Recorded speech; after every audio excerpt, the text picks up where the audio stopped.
All right, my name is Doug. I'm the president and founder of the Secular Humanists of Western Lake Erie, and hosting this presentation. Um, I actually kind of lied in the blurb for it. I have not been a part of the humanist movement for over 30 years. It's only been like 25. Oh, pretty close. I miscounted. So.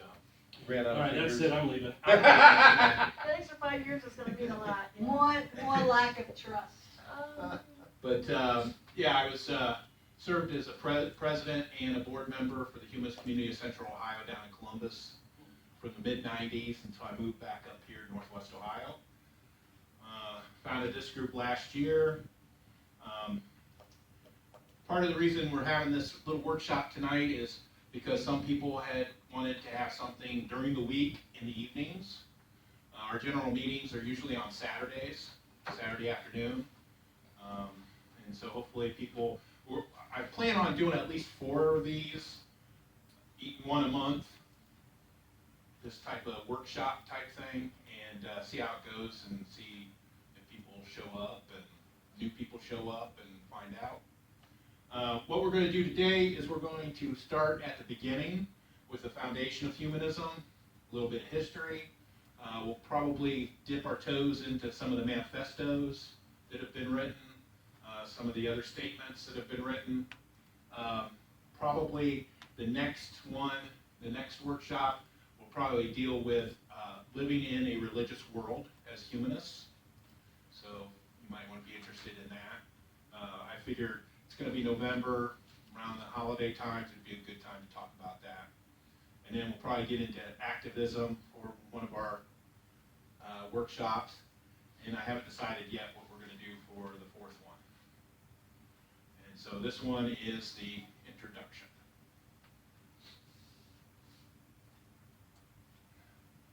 All right, first of all, we're going to define our terms. Humanists like to talk about consensus, and that's generally an accepted opinion, a wide agreement. It's not 100% agreement. Life stance. You can read that there is style and content of an individual or community's relationship with that which is of utmost importance, the preposition commitment to this, and the consequences of living which flow from it. We're using life stance kind of in place of the word religious for secular people. Instead of calling humanism a religion, we'll call it a life stance, a worldview. People call it a worldview. So we'll do that if that's acceptable to people today. And then humanism, I didn't have room for all the definitions of humanism. So we'll go to the next page. These are just a few of the dictionary versions. The main thing to notice is that humanism happens without religion, rejecting supernaturalism, and it's a non-religious philosophy. That's the most important thing, is that it's a philosophy, a life stance that does not include the supernatural.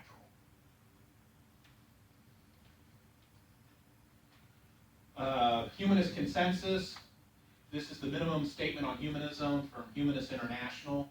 This is the global group that includes the US, the UK, Germany, the Netherlands, everybody that have a humanist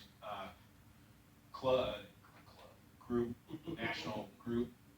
This is their general minimum statement on humanism. And again, the thing to point out is that it's done without accepting supernatural views of reality. It's not theistic. And so anytime during this presentation, if you have any questions, feel free to call them out. Yeah, I got a question for you. Okay. So it's not theistic, which would mean it would be atheistic, but is it identical to atheist? No. Or- No. how would you distinguish that for me? It's the everything about religion without going to church. It's like the fellowship, the charity, things like that. You don't necessarily have to be an atheist to be a humanist. You can Okay. believe in God. You can go to church. You just have the idea that it does not have anything to do with the the rest of the world. Supernatural. Right. It doesn't have anything to do with whether or not you put food on the table or your mom has a job or things like that. And it's just to set it apart from people going to church, that sort of thing. Okay, humanist thought is something that's been around for ever since there's been people in the world. Some form of humanist thought. People have doubted gods, they've doubted religion, their main religion. The difference is that back in ancient times, you could possibly be murdered, killed. Huh? Just ancient times. Well, before the 20th century, put it that way. In general. But yeah, there's other times that's happened too.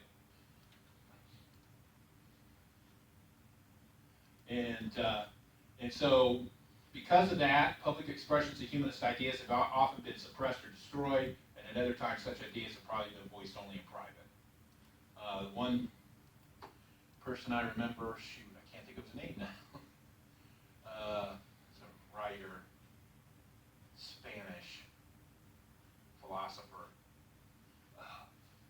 He wrote a whole book about his atheism, and he didn't have it published till after he died because he was afraid that they would kill him for writing it. I can't think of his name now. See a recent? Oh, Spinoza. Oh, yeah. Spinoza. Yeah. Okay. Humanist thought has existed in some form in ancient Chinese, Indian, and Greek philosophy. We have Confucius, tried to replace traditional religious beliefs with an ethical system. Then we have the Socratic method, a way of questioning, asking questions about the world, and I like the thing here. He's famous for saying he knew nothing and brought not answers but a method of questioning. So he was open to whatever answers came up. The other good thinker that had some humanist leanings was Epicurus. And there's a picture of Epicurus. And he argued for moderation and balance in all aspects of life. And I like his quote, "It's impossible to live pleasantly without living wisely, virtuously, and justly, just as we cannot live wisely, virtuously, and justly without living pleasantly." Looks very stern for a man to say that. Yeah. Well, I guess if you were turned to stone. Yeah, that's probably part of it. Okay, so after the ancient Greeks and the ancient times, we had the Dark Ages, where they suppressed a lot of things, a lot of scientific ideas, and then it came back during the Renaissance. And it was the transition between medieval supernaturalism and the scientific and secular outlook. Wanted to point out that contemporary humanists do not believe in God or the supernatural, whereas most Renaissance humanists believed in a God, even the traditional Christian God. It's just that they didn't think that God had anything to do with how the world operated. It was all based on science and reason. I want to ask you, is there a niche in humanism now that is mystical? Yeah, I lived in Arizona, and on every street corner there was some type of mysticism center, and we thought about ourselves as humanists. Well, I know some Unitarian churches, they have like a Wicca. Yeah, Wicca or they a do. pagan. Yeah. And I was in Salem for about 9 years, and we considered ourselves humanists. Right. Yeah, that right. Yeah, you can, and because Superhumanism. We really thought we were special. I'm not familiar with all the tenets, but yeah, it delved into a little bit of supernatural. Yeah, but it was very, But it was earth-based. It wasn't like a guy in the sky. No, it was controlling earth. It things. was like, it was, Right. exactly. It was earth-based. It was psychic phenomenon, human to human. Not, it was like telepathy, and we've read each other and stuff. Yeah, yeah. No, it wasn't there was no God in it. Yeah. Okay, I guess the significant thing is the humanism now that's mystical it's godless. It, for the most part, yes, it is. Okay. If there's any mysticism at all, it's not based in any God talk or anything like that. Okay, during the Renaissance we had Galileo. We all know what happened to him because he had a view that was opposite the Catholic Church at the time, and his discoveries did revolutionize humanity's understanding of the cosmos. But he did renounce his views under Duress. Under duress. Yeah, That's definitely. putting it gently. Right. Didn't he say like, he read the statement and then under his breath afterwards, he goes, yeah, it moves, or something like that, yeah. Yeah, that's the. Or yet the earth still goes around the sun. Yeah, he Right. said, and yet it moves, it was like referring to whatever. Right. Some. Yeah, that's the legend. That's a legend, Right, right. legend. You go that far back, it's all, you know. And I also wanted to point out, I didn't do a slide for him. There's an Italian scientist named Giordano Bruno Mhm. who defended Copernicus' views, and the Inquisition burned him at the stake because he wouldn't recant. No, he was more of a mystic, I would say. Yeah. Yeah. And the next person we have, oops, went back too far, is Well, he fixes that, the thing we're talking about, I think it's called deism in a general sense, Oh, more really? than human, DEISM. Yeah. Yeah, it says, is the philosophical position that rejects revelation as a source of religious knowledge and asserts that reason and observation of the natural world are sufficient to establish the existence of a supreme being or creator of the universe. So they kind of go at it instead of through scriptural revelation, through this sort of supernatural. I don't know that's from Wikipedia too, so it's kind of the simple belief. well, we'll actually touch a little bit on Oh, deism okay, cool. coming up. Yeah. I'm trying to think of the word. Francis Bacon is known as the father of the scientific method. He's the one that said you can observe and test and rationalize and find the truth in something. That was his deal. And he lived around the time that Copernicus was around as well. And then they have this quote here that humanity should pursue science in order that the human estate may be advanced. So this is like the 1600s, and they're already, trumpeting science as a way of progress. I just want to stop there. I want to ask you, does humanism believe in human progress? I'm beginning to doubt that there is such a thing as human progress, that civilization does not advance. Yes, things advance like technology and stuff like that, but does humanism, is it a tenet that that the civilization advances, that there's progress? That we would like to see progress, yes. We fully know that doesn't always happen. No. It doesn't always happen, but that's the ideal. That's where we want to go. We want to see more Oh, that is progress. a goal, okay, Right. fine. Some of the early writers would say that mankind is progressing all the time, and yet today we're only at a pre-adolescent stage. So things should get better and better. Is that what we mean by advancement and progress? It's, So I guess, how do you define that? well, the thing is that, if I'm a business writer, and one of the things when they want to get eloquent, they talk about the progress, human progress. There's been such progress. The pharmaceutical companies, and the universities would say we're seeking progress. Civilization progresses. I don't see civilization progresses, and maybe it's because we can't get in the grain, maybe our dark side. Right, well, there's some people that see a lack of people getting together. You still have racism, you still have sexism, et cetera, as not being progress. And then you have other people, well, we can make a phone call halfway around the world, like that. And we didn't used to be able to do that. That's progress. So some people believe that technology is progress. It's some people want to see social progress, and that's where we're kind of dragging our feet. In the grand scheme, periods of regression are apparent. I mean, right now, our country's going through some different things right now that Just hasn't a done few. in 30 or 40 years. So, it's a nip and tuck thing we're doing back and forth. That's my impression of it.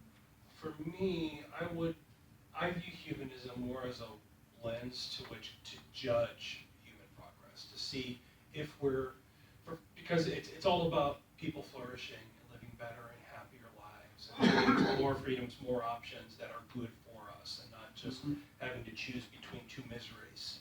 And that's kind of that's the value I put in humanism, is it lets me look at what we're doing, what I'm trying to do, and see if it leads to something that I think would be better for me and for the people I care about, and for everybody.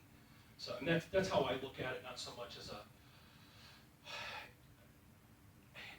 not so much as a way to do things, but a way to examine the things we do, if that makes sense. It's a metric system almost for you. For me, yeah, a little bit, because I like that framing of putting, people and well-being first. And, we have all this technology coming up. Some of it's going to be really good, but some of it could be really bad. And I'm not just talking about guns and bombs and things, but, socially connected people are more depressed than people who have real social interactions like this.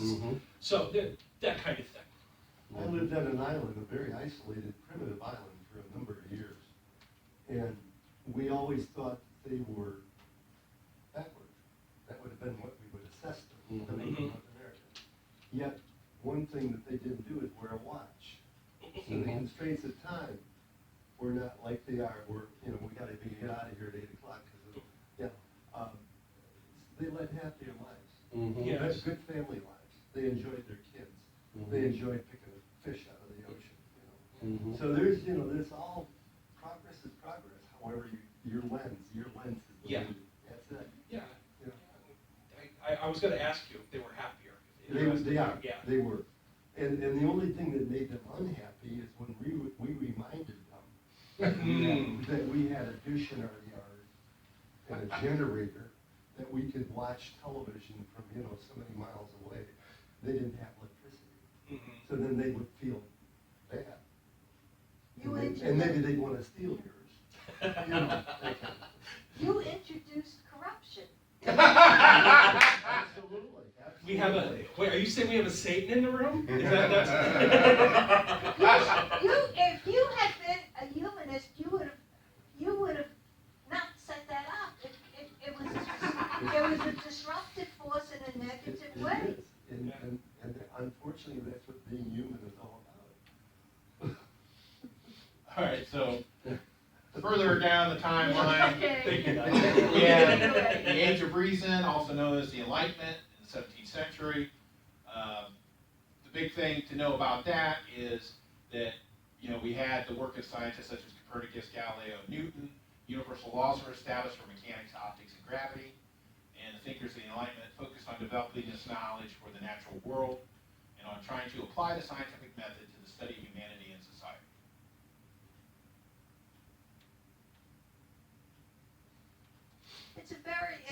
Humanism is a very optimistic philosophy. Or is it a philosophy? Yeah.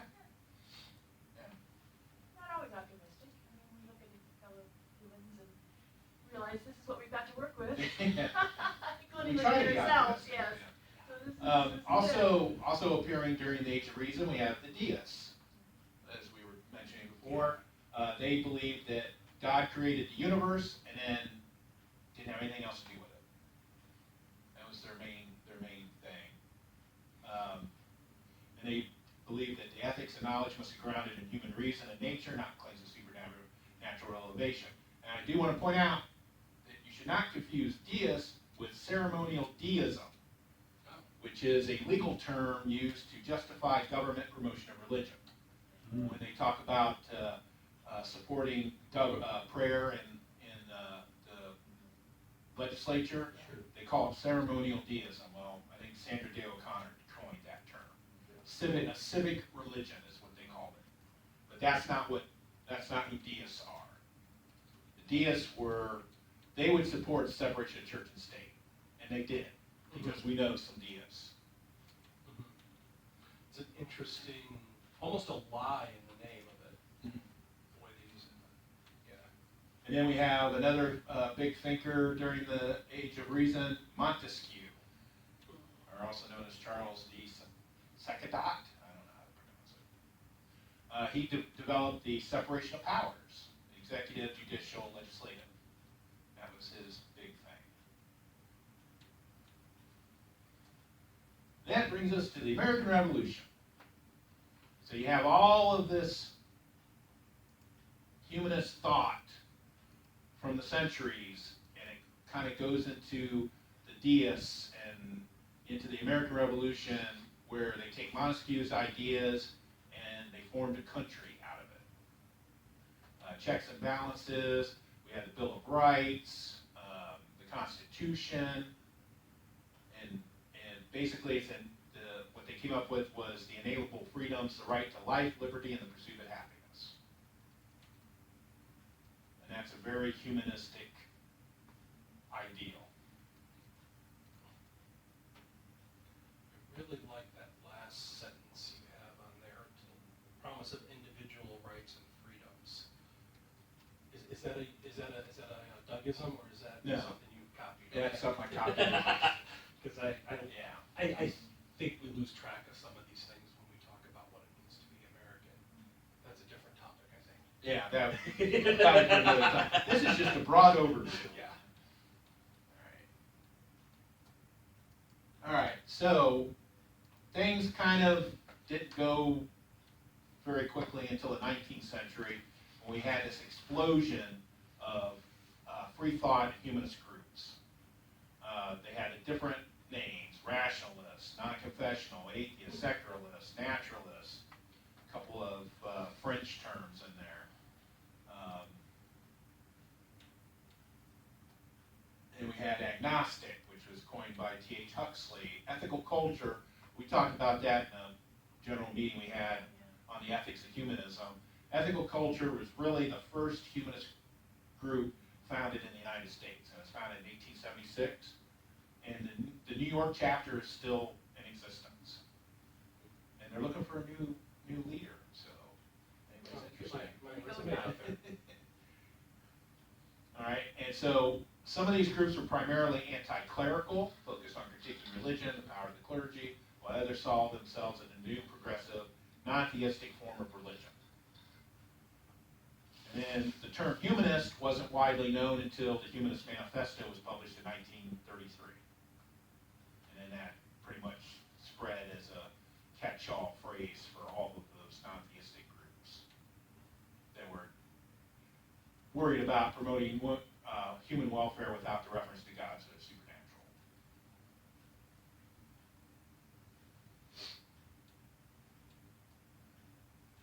So we come to the Humanist Manifesto, published in 1933.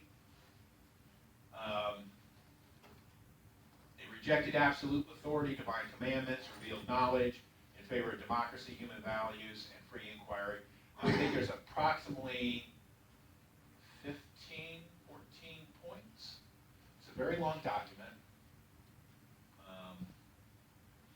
And the authors of the first manifesto included a variety of leading intellectuals, but it was primarily made up of Unitarian ministers at the time. Were the Unitarian Church at the time similar enough to ours for it to be modern? Yeah, they're very liberal. Okay. Very liberal. Sometimes they change pretty drastically in 70, 80 years. Right. And so it used, because they came from a church background, they used the term religious. They call it religious humanism. And that caused controversy even back in 1933. The other thing was it was written during the Great Depression, so they had some pretty provocative things to say about the economic system. They wanted to blow it all up because it wasn't helping people. And so that caused some controversy. Say, did Bernie Sanders celebrate this? No. He was a lot younger then. Yeah, he did. He's old, but not that old. But, yeah, it said that the manifesto argued that the existing acquisitive and profit-motivated society has shown itself to be inadequate, and a radical change in methods, controls, and motives must be instituted. And that has not changed since 1933, because it's still, problem still exists. And I just want to point out some notable signers. Philosophist John Dewey, Lester Mondale, he was the half-brother of Walter Mondale. He was a Unitarian minister in Minnesota. And Edwin Wilson, who was a big name in humanism. What, has the Unitarian Church lost its influence? You know, there used to be, you know, like I remember, you know, I'm a great reader and follower and everything.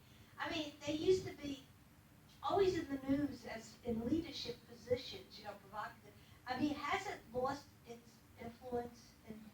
No, it's still influential? No, it's still influential, but they're kind of like in pockets, like in the Northeast and Minnesota, that area, and then some on the West Coast. It's not like a big, huge influence. It's their traditional spots. Like one of the people that were ended up being killed during the civil rights disputes in Selma, Alabama, was a Unitarian minister, and he's considered. I don't think they say martyr, but they say something similar to that. I think martyr's fair. Yeah. Anybody who dies for their beliefs. Is it fair, Doug, to call humanism anti-capitalist then because of Right, for the Humanist Manifesto of 1933, okay. it was more socialistic, less capitalist, and that was just, it was a product of the time. Okay. Because, you know, there was a lot of people that were hurting. Yeah. That's a question. Is this being then sucked up? You know, there's an international questioning, like even the World Economic Forum is questioning capitalism. So is humanism, has a renaissance? You know, is any of their tenets being looked at by the big power structures? Well, many, and we might be able to touch on this later, many of the tenets of humanism are, people believe in it. They just don't know it's humanist. You know, like democracy, freedom, self-determination, bodily autonomy. Exactly. You know, There's an expression, do you believe in God? Yes, if you spell it with two O's. Yeah. Oh, okay. There's your humanistic side. All right, so the American Humanist Association, they own the copyright on all of the 3 current manifestos that they publish. They were reorganized, they were created out of reorganization of the Humanist Press Association, and that was the people that published the 1933 manifesto. They had a headquarters in Yellow Springs, Ohio. You can still visit the building. It's kind of a uniquely built building. I think you even have a plaque on it down in Yellow Springs. And then they got a donation of a building in Washington, D.C., and that's where they're at now currently. In the 50s, they helped found the International Humanist and Ethical Union, which is now called Humanist International. And they were the first national membership organization to support abortion rights, and they also helped with non-theistic conscientious objectors during the Vietnam War. And for transparency, the Secular Humanists of Western Lake Erie is a chapter of the American Humanist Association. So 40 years later, they decide that they needed another statement of consensus, another manifesto. It was published in 1973. They reduced the amount of religious language in it, and they talked more about the world being connected and everything from social to economics.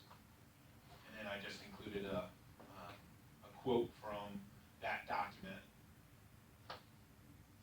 And some of the notable signers of the manifesto too was Isaac Asimov. He was also an honorary president of the AHA in the 70s, I think. Francis Crick, Albert Ellis, Anthony Flew, before he reconverted. Lester Mondale again. Lloyd and Marion Moraine, they're the ones that gifted the building in Washington, D.C. Andrei Sakharov, the dissident, Soviet dissident. B.F. Skinner. Philip Randolph, he's the one that organized the March on Washington with Martin Luther King. And Edward Lamb from Toledo. He was a labor lawyer who defended the strikers at the Autolite strike in the 30s, and he owned some TV station in Erie, Pennsylvania, and Columbus, and owned a newspaper, and he hosted Martin Luther King Jr. when he came to Toledo in 1967 because he couldn't stay in any hotel, so he stayed at Edward Hyatt's house.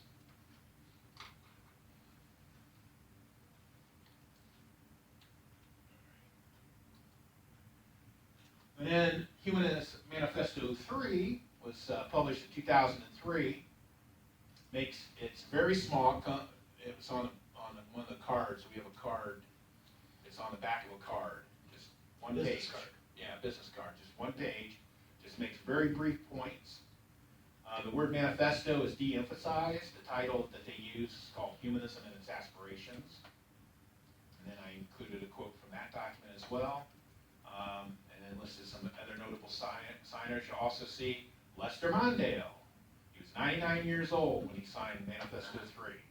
So he's the only person who signed all three of them. They can't I'm have anyone surprised sign Chris, it. Christopher Hitchens, I'm surprised he isn't there. I think he passed. When did he pass away? It was after 203. Yeah.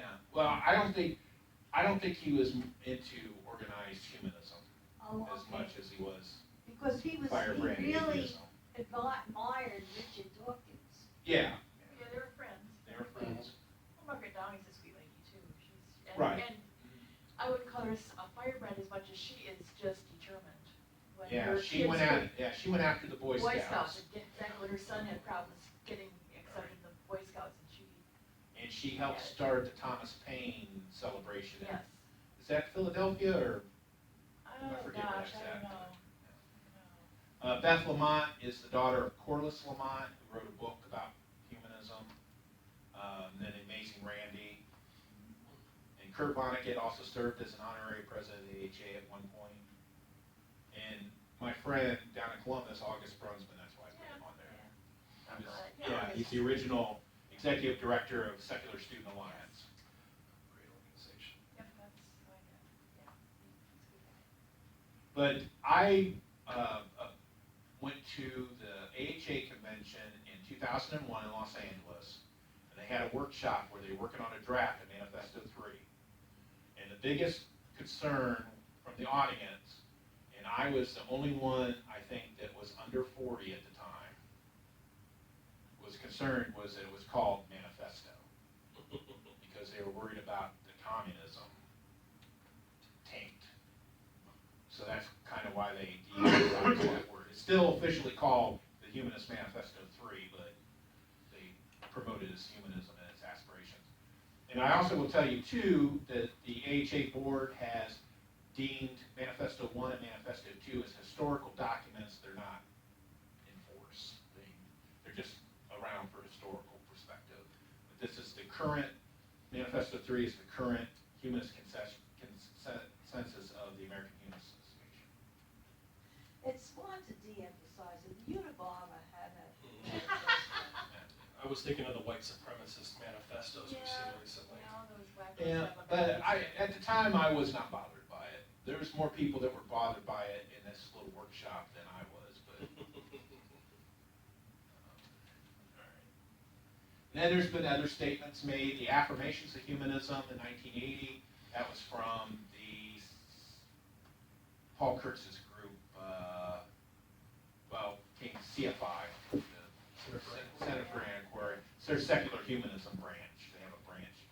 Same, I think the Declaration of Independence, the New Global Ethics is also from his group.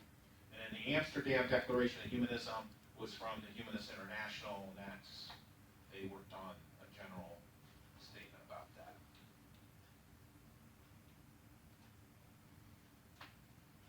Okay, so now we're going to talk a little bit about the humanist life stance. And basically we have three questions. How do we gain knowledge and understanding of our world? What do we know about the world and humanity's place in it? And how should we live our lives? And as it explains, all life stanzas seek to answer those questions. And then humanism addresses that by explicitly relying on humanity's own moral and intellectual resources. And I add this part in at the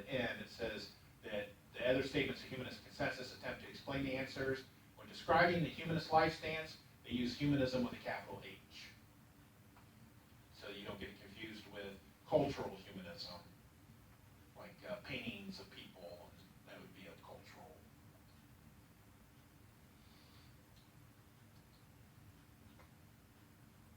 And then this is the part that I like, is the summary. The purpose of life is to live a life of purpose. So basically, in a nutshell, we make our own purpose in life. You know, we get that a lot from religious people. They're like, you don't believe in God, then what's your purpose? Well, our purpose is, you know, to do good and be, you know, help people and Get along. better ourselves, get along, right? Make the world a better place.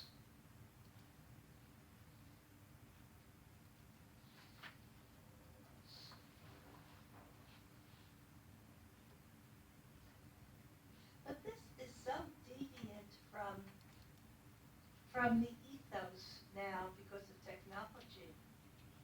You know, technology is about innovation. It's about commercialization of innovation. It's about monetizing it. It's about becoming a billionaire. You know, it seems that, you know, that right now is winning, although, you know, the government in Europe and in the US is cracking down on big tech. But that seems to be winning in the conflict of ideas, you know, in terms of history of ideas. Right now, if somebody were coming 100 years from now and looking at the media, they'd say humanism, it was a minor movement. Yeah, yeah. But I think that is part of the reason why humanist groups such as ours exist, is to educate people and to promote humanism. Because yes, not a lot of people know about it, and probably if we had $71 billion donated to us, we would probably be pretty as big as the churches are. That's how much people donate to churches. $71 billion on average, total. And that doesn't include tax relief that the Right. taxpayers pay the government to give them a break. Do humanists believe then in this church stuff, like with the taxes, should be cut it out, don't give them any special treatment? Yeah, there's people that believe both sides of that story. I personally think that they should do away with it. No special treatment? No special treatment. Treat them like any other charity, really. Right. Treat them like any other charity. Like the humanist groups, we have to file tax returns. Churches do not. Well, is that threatened now? I mean, right now I'm going to, I like religion, I would have gotten a master's if it wasn't so expensive. I go to the Baptist church now, and they said they'll stick with their stances even if they lose taxes. Do you think that's threatened now? Enough people have had it? No, I don't think that they should lose their tax exemption because they hate gay people. I think they should lose their tax exemption because they're a church. And But do you think that in the Congress and stuff, do you think that there's antipathy against that, or they No. just want to play it safe and be Christian? yeah, there's not going to be any will to change that anytime soon. What about in academia? You know, like the liberal arts are threatened. We know that. Now, what is humanism doing about that? I mean, So- like, do you have any influence in academia that your tenants are taught? Well, I know Harvard University has a chair in As humanism. a chair, okay. Yeah. Okay, Yeah. I didn't know that. Okay. Give a humanist chaplain too. The Yeah. chaplaincy there is. Right. Yeah. Yeah, it's the problem. The good problem is that a lot of what's being taught in liberal arts colleges is humanist philosophy. You know, it's doing good work, freedom, democracy. You know, making this world a better place, and it just so happens that it's a humanist philosophy, and it's not tied to if you're going to church or if you're a good Christian. And brings them into conflict with some varieties of religion. Right. Say, you know, you send your kids off to these schools, they're gonna learn to think, and they're gonna think the wrong thoughts. Yeah, so I Well, mean, there really is some contention there. And I will point out too, that a lot of the private liberal colleges were started by churches. Sure. And then it came to a point where they separated from the church that sponsored them because they wanted to expand and get more students and. The academic freedom was very important to some of these institutions, and that was reason enough to split ties. You know, and sometimes they just get grants that are kind of hands-off grants and things still, but it's. The keeper of education was the church at one time. Right. And that's changed, of course, but I had experience some years ago. I'm into religion like crazy. I love it all. I love It was- it, it's fascinating. I've been to every kind of study you can imagine. But I got to go to North Carolina and I went by Billy Graham's estate. Mhm. And I thought, wow, if that's what you can do in that profession, is live like a king. No different than the Pope, really. And then in California, I got to see Reverend Schuler's place, the Crystal Cathedral, good God. and I got to see his home. And that's what we've done, is we've elevated that to a level that, Do you know what happened to the Crystal Cathedral? I don't It know. got sold to. The Catholic Church bought it. Did it And really? it Oh, became they a let it Catholic grow. church. Yeah. Oh, my goodness. And they put marble, Italian Oh, yeah. marble in it now, and. All I wanted was to sell Windex to him. The part of all that And a that bunch of I paper towels. found particularly disgusting was the fact that they considered that a parsonage. Yeah. So he lived there tax-free. Oh, yeah. And, And that's the, and that's the case with little storefronts, churches. I mean, there's, sure, I admit they must do a lot of good, but as soon as you get the license, your online license of divinity, you can start your own church and you can do your own things, and you get all these things handed to you by the American taxpayers. So there's. Well, and you can get a loan to build a church a lot easier than you can to get a loan to build a house. Yeah, I can imagine. You know, the bar is really low Yeah. on what they, because it's a church, Yeah. come on. Yeah, now, we have to measure that against what the good that a church does. But they're not gonna even keep records on that. I mean, Yeah, what does the church actually they have do? they do have to keep records, but I mean, you take. those records aren't a- public. A church that, a church that just, gives everything away, if they kept records, it would balance the taxes that they should pay. Because it's like. Sure about that? Most churches mostly take care of their own parishioners and do a little bit on the side. Right, not much. Yeah, Do you find the liberal arts threatened, like liberal arts colleges?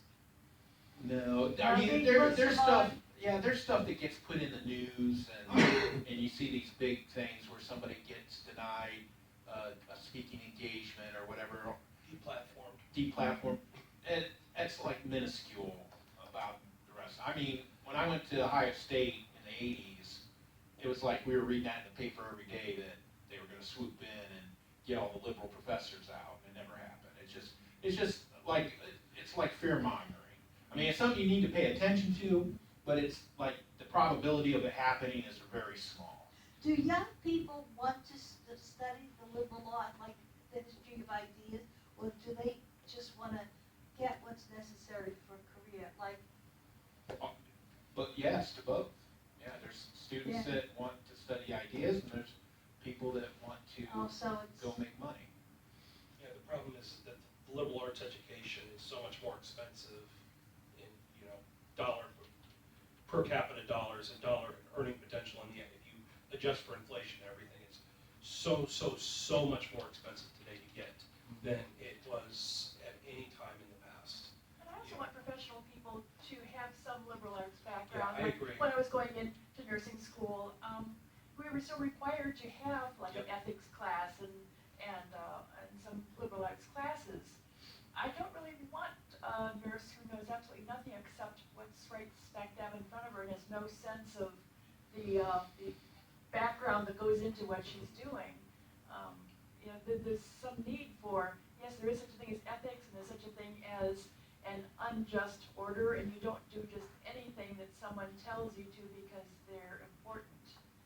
There's that balance of, yeah, you have to also know that there are some things you just don't do. Yeah, because then you get that thing that happened down in Mount Carmel Hospital in Columbus where that doctor overdosed a bunch of patients, and some nurses got pulled into that because they saw it happening and they didn't say anything. Mm. And the pharmacist got in trouble for that too. It's not an excuse to say, well, it wasn't really my patient, it wasn't really my job to tell a doctor what to do. Well, no, you get into the ethics, the human, what is your life stance here? What are you really there for? Now, we're going to talk about a little bit about political principles. We did some social principles, making the world a better place, et cetera, et cetera. Now we're getting to politics. Now, there is some dispute in the humanist movement around politics. You do have a full spectrum. You have conservatives, you have liberals, you have libertarians, Greens, all kinds of different people. They have different ideas. Now, this first part is talking about the open society, about having necessary debate and compromises between competing interests and ideals. The open society is recognition of the impossibility of certainty on political questions and need diversity, free inquiry, debate, and a healthy society. I totally agree with that. If the world was full of unicorns and puppy dogs. Because that's the ideal. We see that that does not happen. We do not have a level playing field. I am a big proponent of being anti-corporate media. They have done terrible things to our democracy by adding it as a line item on their entertainment budget. They've just totally messed things up. It used to be you could go to watch the news and they'd be like, this is what happened. Here's what the consequences are. Now you have competing stenography where some Republican comes on and says, this is my opinion. And then the Democrat says, this is my opinion. And then the person moderating says, well, I guess we'll never know. It's like, something no, happened. Something no. actually happened. Yes. Which was, Somebody is right, somebody is wrong. such a thing as a fact. And that's where the scientific method comes in. Yeah. It's easy to test. And if they're both right, so much better, but they can't both be right 100% of the time. So that's why I added this other part here, that the main thing about it, about the political thing, is it all dovetails into religion and belief and the bigotry that comes with it. A lot of our public policy laws have been enacted based on somebody's religious biases and not on the scientific method. For example, the anti-abortion laws. I think we're up to 25 now. Heartbeat laws are particularly non-scientific. Yeah, and they had one just introduced a couple weeks ago. It just amazes me. It just amazes me that somebody that has no idea how science works, and this was a person who served as a coroner, a county coroner. They're a doctor, and they were introducing a bill that would, what was it now? It was something ridiculous. Was that the one about reimplanting an ectopic pregnancy? That was one of them. Which is not something we can currently do. Right. Yeah. And It'd then, be great if we could, but Yeah, but that's not something. and then you have Bob Latta doing a press conference telling us that chemical abortions are far more dangerous than surgical abortions, and we must stop them. Oh, poor Bob. With total lack of what science. chemicals is he using to do abortions? Cyanide? I mean, Well, come on. they're coming after abortion pills now, because they've done as much as they can with the surgical, stopping the surgical, so now they're gonna come after it. And that's how they do it, is they make it look terrible. It's like the vaping crisis that we're in right now. It's they gin up a bunch of outrage and do that. But I just, my jaw dropped when this coroner, county coroner, and you have to be a doctor to be a county coroner in Ohio, No good. was introducing an anti-abortion bill, and there was no science behind it at all. I wish I could remember what it was. Doug, are you gonna talk anything here about the differences between like a secular state versus like an atheist state? Is that something- Not today. Not today. Yeah, not today. But I just kind of wanted to touch on this about the political stuff, because that to me is the crux, is like abortion rules. Punishing poor people has a religious tint to it.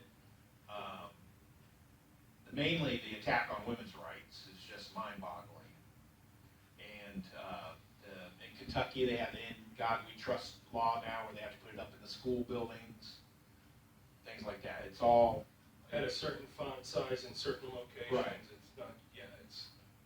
But people who propose that really think it's gonna help. I mean, they really think having that up there is gonna make the kids good. I mean, I've talked to people who say, well, you've gotta teach the kids about God, otherwise they won't be good kids. I mean, so it really is a different way of looking at the world that, other than. I get that, Yeah. but I also believe that that is something that should be done in the home and Of not in the course, school. well, I agree with you, but I'm saying that that's really what the argument is about, is what's gonna make kids good? Well, knowing about Yeah, religion. they refer to it as the moral compass. Where do you get your Yeah. moral compass? Yeah, exactly. So From the that's- Bible, with all of the God, I hope crap that went on in the Bible, Yeah. no. Did God talk to you and give you a moral compass? Maybe not, I don't know. But, yeah, it's amazing what's happening with what we call Christian nationalism. Oh, yes, yes. And I'm a great history buff, so I remember, what happened in Franco's Spain. The church was so implicated in all of that, they broke out an election, a true election up to do that. What's happened all over Europe with that. It's that separation of religion and state is probably what's brought me to this way of thinking more than anything else. You know what a solution might be? I just wrote a little article about that, is artificial intelligence. They're bringing it up as an alternative to judge and jury. The juries have been shown, like with the nuclear verdict, $8 billion against Johnson & Johnson for Esquital. And the judge who hung the killer, Gave her a Bible? and gave her a Bible. So everyone has conceded, not everyone, a lot have said, fair and impartial, again, so they're saying, artificial intelligence, you feed in all the laws and all that, and you have a robot instead of a judge and jury. And they're showing they did research, the robot is more efficient and gets better input in cross-examination. So maybe technology can kill this off, because I covered trials, and I was appalled that in the courtrooms, in God we trust. It shouldn't be there, and it's admitted that juries are not fair, they're not fair, and they are bringing in their own grievances. And that judge, that's wild. I mean, that was just crazy.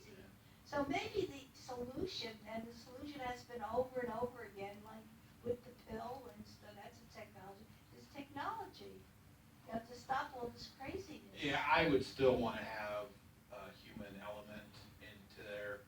You would? Yeah, I would. I don't know. You ever seen the blue screen of death on a Windows machine? Yeah, great. I would much prefer to have somebody as a backup in case. They say that all answers are within. Okay? Now, this goes to the religious side now. There are several religions who are without pastors. So they kind of- Quakers. Yeah. Quakers. For example. Yeah, I've been very much acquainted with the Quakers recently. The Baha'is are another one. Christian Scientists are another one. So the knowledge is within, and that's shared within. So, you know, where does that put us? We don't have to be led all the time. We can lead ourselves. Okay, so this slide is just talking more about the religious bias taint on things, and you have laws that limit sexual freedom, health, medical choices, deny individual control over fertility. And then humanists are committed to the principle of self-determination, the right of individuals to create their own meaning and values. And so we work to expand the right of individuals to control their own bodies. So that's mainly why, at least our group in particular, supports the pro-choice position, is because we think it should be up to the person to decide whether or not they carry a baby to term. It should not be the government's decision. In that bill that was introduced, it was in the Ohio Senate, to prosecute doctors who fail to save infants born after failed abortions. Which is also not a thing, and it's It's already not a against the thing. law, you know. It's already against, right, yeah, if they go to abort a baby and it's born alive, they are required by medical ethics and the law And the law already. to save that baby and get it to the hospital. Yeah. And that's why they passed that law that required abortion clinics to have an agreement with a hospital. So. Well, that wasn't why they passed it, but That that was the Yeah, excuse they used. that was the about excuse it. they used. Right, and so basically what they're gonna do then is they're going to start splitting hairs on liability. And they're gonna start charging doctors where a fetus was not viable, and it's just gonna make a mess. And there's no science, there's nothing to back that position up, that is a needed law. It scares me to think of where the folks who actually believe this are getting their news from. That would have such a, Well, there are places that generate this stuff. yeah, that's what I mean, and there's nothing you can do about that generation of this stuff, because they're completely oblivious to. Ohio legislature, have you ever visited any of these folks? No, I haven't been to the Ohio legislature. Well, Is it I'll take scary? you sometime, oh yeah, Yeah, it's a scary let me know place. next time you go down there. Do you think that, you know, the 2020 election could put a kibosh on all of this? Or it's too embedded? On what? Well, the evangelistic Christianity, Well, they're gonna the fight. Fox News, They're that gonna sort fight of. like heck to keep going Yeah, at it. it's, And they still got the gerrymandering, it's not gonna be resolved until the next election after that, If we're lucky, yeah. if we're lucky. So, I mean, you can't pin your hopes on 2020. Oh, gosh, no. Well, not to fix everything, no. you know, there's gonna be, because of the Supreme Court, we are gonna be screwed for 40 years. I mean, So we're that's- gonna have to be vigilant for 40 years, because it's gonna be Yeah. a tough fight for, as long as we're gonna be alive, really. All right, so let me get to this. Fingers here, 'cause Plenty of work to do. I don't wanna like put the restraint on stuff, but I wanna go ahead and get through here so we can get, because we're gonna wrap this up here. The main thing I wanted to point out here is that humanists are open to change and are constantly evolving. Everything is up for questioning, including our own ideas. And that's also part of the scientific method, that everything is tentative until you get more information or new information that might change your view. So that's an important part about humanism. Yeah, I would say not just new ideas, but especially new facts. New, yeah. Always checking your assumptions and always thinking that, oh, yeah, I didn't know I thought that way until I heard myself say it out loud, and someone else noticed. I've never done that, Peggy, I don't know what you're talking about. And here's some suggested reading, The Philosophy of Humanism by Corliss Lamont. It's available free as a PDF file on his website, corlisslamont.org. That's the first book I ever read. And he goes into a lot about the history and a lot of stuff we talked about today, he talks about. And it's in the 8th edition. He passed away, I think, 10 years ago, but his estate still maintains the book. last edition, they removed all of the gender pronouns and went with gender neutral pronouns and things like that. So, but yeah, Corliss Lamont, he's an interesting character. He was persecuted by the government during the McCarthy witch hunt. He even filed a lawsuit that went to the Supreme Court and he won. He did support the Soviet Union during the 30s. A lot of people did. Right. But he came from a wealthy family, so he kind of had the view of like Franklin Delano Roosevelt had. You know, even though you're rich, you still have to take care of people who are not rich. That was Corliss Lamont. He did break with the Soviets after Stalin, but he did get caught up in that again in the 50s. I didn't happen to meet him. He was still living when I first got involved with humanism. But if you read the book, it's a good book. It's not definitive or in any way. And then the second book I recommend is Creating Change Through Humanism. If you become a member of the AHA, they send it to you for free, or you can get it through any bookstore or Amazon or anywhere online. I have the printed copy right here. And the future workshops that we're going to do is mainly going to come out of this book here. Some of the ideas and things. But that's the main thing. If you really want a good overview, read these.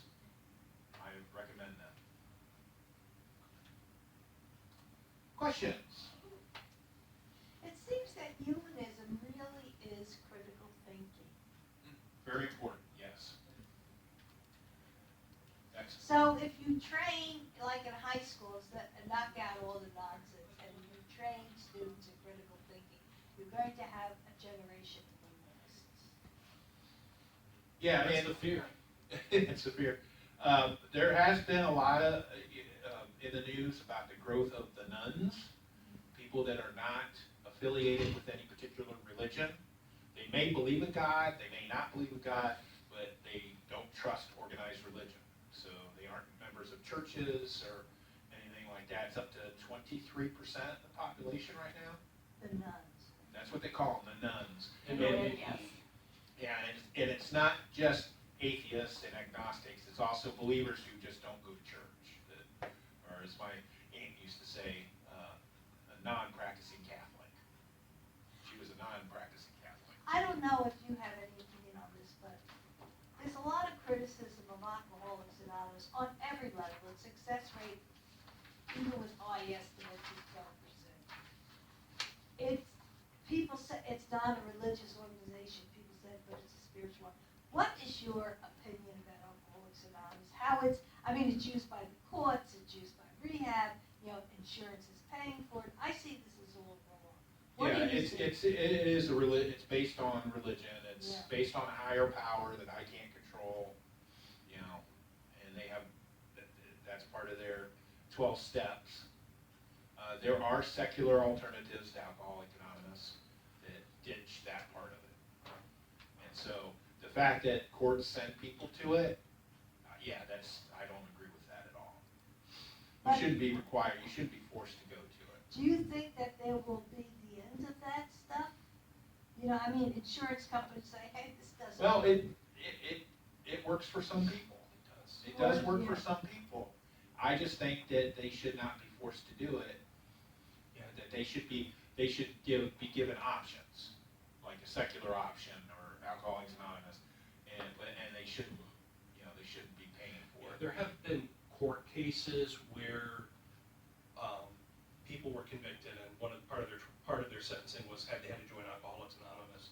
They sued to get allowed to join other groups. Yeah. So, assuming those groups are available in the area, then yeah, you should absolutely, if you know someone who's been ordered to do that, have them try to find a lawyer that to at least bring up a letter, because that should be good enough. Once they see the court cases and the history, any rational, reasonable judge, let them choose a different program. I'm always really careful about things like Alcoholics Anonymous. One of the tenets I try to live by is I don't want to do anybody any harm. you know, I'm an atheist, I'm a non-believer, I don't think that the framing for Alcoholics Anonymous is gonna work well for most people. But if it is working for them, I don't wanna discourage them from doing that. What I do want them to know is that if this stops working for you, I'm more than happy to help you find a different, more evidence-based alternative. But as long as it's working, you know, I'm reluctant to topple the apple cart, you know, because I don't know what's going on in their head. So but yeah, it can be bad for. Well, isn't it the same with drugs? I mean, Yeah, I think- we tend to criminalize things that can be worked out Yeah. amongst people who are caring humanists. And that means acceptance and trying to hold hands and hold your hand and do things. I agree that pointing someone in that direction and say that's where you have to go. It's a default for so many people because that's the one you know about. I think, Doug, I don't know if you know, or Peggy maybe, is the Narcotics Anonymous, is that a non-religious? It's the same deal. Is it the as same deal? AA. Okay. It's built on the same. Yeah, there was one for narcotics that wasn't based on. Yeah, there is a 12 step. secular I can't alternative think to of it, the name. yeah, but NA is definitely like just like AA. Okay. The other one is pointing a homosexual towards going straight. Oh, no. That's the other one. That's against the law in some states now. But I mean, Yeah, that it's comes from a religion. conversion yeah, therapy, yeah. I think they call it. Yeah, yeah. Yeah. Well, the thing is, sensible people, I know them because I think they're sensible because I've written for them, and they want to leave the country. It seems like, like other cultures, like Iceland or Norway, it seems to be they're more humanistic. Europe seems more humanistic. Well, and then part of that is because they have tax money that goes directly to churches, and people don't like that. Yeah. So it's a backlash. They're kind of in conflict with state-supported and state-sponsored religion, so they don't want to have anything to do with it. That's a good point.